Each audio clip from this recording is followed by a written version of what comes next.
it's just like mentally you get to a certain point in life where everybody's doing their own thing. And I'm not one of those. I'm not one of those individuals. I ain't in the minority. I ain't people. I'm an individual. So that what that means is I'm not a simp or a slave, or one of those people trapped in the matrix. I think from 2006, you see a lot of people have the opportunity to start. A lot of people have like a computer or a laptop, or something. They'll be like, yeah, and they got a little bit of money, and they have they have the ability to take a risk. And it's not about me not having the ability to take a risk. When all my family members got me into all these things, I hadn't I hadn't been on that level. I hadn't grasped it. Like I could go on socials right now and pull up videos and be like, that guy, or that guy, or that guy. Like, man them, bro. The man them, bro. Like I ain't watching these girls, bro. Like, man them guy, bro. But more so what I'm trying to say is like I understand the whole concept about levels. And when you do talk about like these people, or like one of these guys saying, there's literally no perfect time to start something. You literally just start right now. And a lot of the time it's like, even gone back to 2013, like me standing on my own, like I was just like, where's Daniel, where's Aaron, where's Sanjeev, where's one of my family members, like, and I came to a hard realization, like, I'm here to save myself. I was brought here for a reason, and it wasn't Firewalker just to do that one thing. It was, this is how straightforward it is, and you're overthinking it, bro. And when I got used to that whole feeling, it was like, I'm there by myself. We could talk about New Park. We could talk about it having everything. Like, it had a library. There were computers. There was PE. There was allotments. Like, there were a lot, man. New Park, I'm not one of those individuals who took New Park for granted.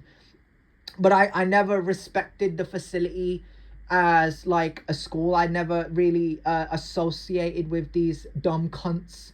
The fact that they weren't really like, on that level. They hadn't evolved. They didn't act grown. Like, they struggle to understand things. And they were like Peter Griffin. Like, when I watch Family Guy, because I do, I say, like, why isn't Peter Griffin normal? Like, like, why isn't he, man? Why isn't he himself? Why? Because obviously Seth MacFarlane, yeah, he voices Peter Griffin, right? So Peter Griffin could be on a normal day, man. He could be doing some normal stuff, man. And instead, he sort of laughs and giggles like Mitchell, for example. Like, that's how retards laugh. And then it hit me, right? It hit me, like, it'd be Seth MacFarlane playing himself. So that's kind of why people like Peter Griffin exist. It's not Peter Griffin, you look like him, you talk like him. It's you want to be him.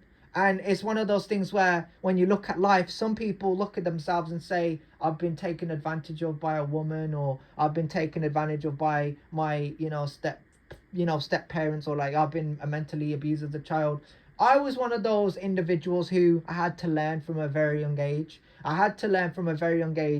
And I don't want it to go to waste. I don't want to just sit in my room, or be in one location and feel the need to be like, yeah, I have to lock myself away or hide behind the fact that I'm not that guy anymore. Like, I'm still that guy, bro. I'm still Dino. I'm still the best artist in the country. And I come from the Midlands, but wholeheartedly I sort of think that my story, it was never robbed from me. But I think certain family members, it worked out better for them. And I'm not one of those people, like, I want to be, because this is the thing. Let's say, for example, let's say a random person. Let's say Dylan, right? Dylan is some guy who is related to you, and he lived in an abusive household. His brother was abusive to his children and his wife, right? And Dylan was in his room. He didn't come out. He only came out when they weren't there, or they locked themselves in their room, right? Most families do that still. So he's there.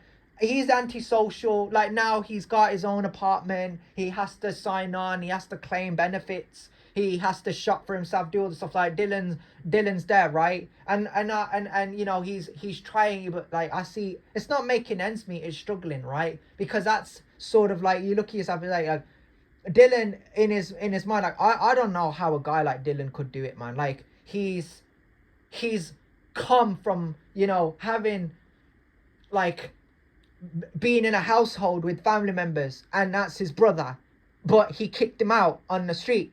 And I'm just like, that's bullshit, bro. Like your brothers, your siblings, your family members, sisters, like, you know, everybody, when it comes to family member, like everybody's supposed to be hella supportive. And I'll get into it, like, you know, I'll watch a lot of stories, bro, and I'll get into it. Like, you know, I grew up from a very young age, you know, I saw a lot of family members, especially like grandparents and that, like, and they'd speak in a different language to me. Obviously I'm Indian, so you can kind of guess what kind of language they spoke to me, and I just sit down, I'll be like, who are you, like, what are you saying? Like, I as a kid, I never comprehended it or understood what they were saying, but the respect was always there, fam. And I don't want people to just think that I have no respect to give, or, you know, I don't remember, or I don't acknowledge them. Like, I know they exist. I know that they're family members and they do exist, and they probably passed on. They're probably struggling, probably got illnesses. Like, you know, you know, I do want them to understand that I remember them. I don't remember their names or what they look like, but what I'm trying to say is, like, from a very young age, I know that's what I saw from a very young age. There was no television, there was no stories, there was no social media, there's none of that.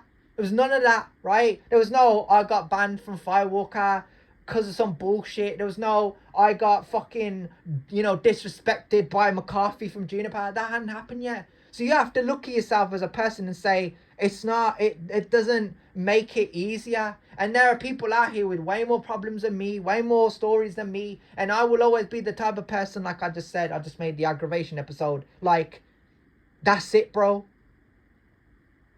You know what I'm saying? Like, I have my own problems, I have my own story to tell, I have my own, you know, and I'm not a follower, bro. I'm not good at that, man. I could never, like, I'm a man and person. I'll have bros, man. I'll be there. And this is the thing, like, you know, I know that even when I trained with Ram, like, you know, he was older than me. You know, I could talk about him, bro. Like, it's not one of those, it's not one of those, like, he likes to talk about guys. Like, I got respect for this guy, man. Like, out of all my family members, they had a problem being around me. Like, you know, they're a couple that never wanted to know me back then, and all of a sudden they want to know me now. I blank them, I ignore their messages. Like, they don't give a fuck. So why should I talk to them? If they don't give a shit, why should I? Basically. So we talk about Ram. I do. I talk a lot about Ram, right? I have to say we because obviously, like, Dino, or, you know, me. So this guy was older than me, he had his own car, you know, he had like a university thing going, he was very intellectual. And, you know, it what really gasses me about this whole thing is he's just sitting there next to me, just listening to me talk about me going on holiday or talking about something. And it's that, bro, it's like, I mean, if I can attract that type of, you know, that those type of guys, that type of people, like, I could attract girls too. But like, if that was like one of the biggest, bestest, you know, friends that I've ever had, like,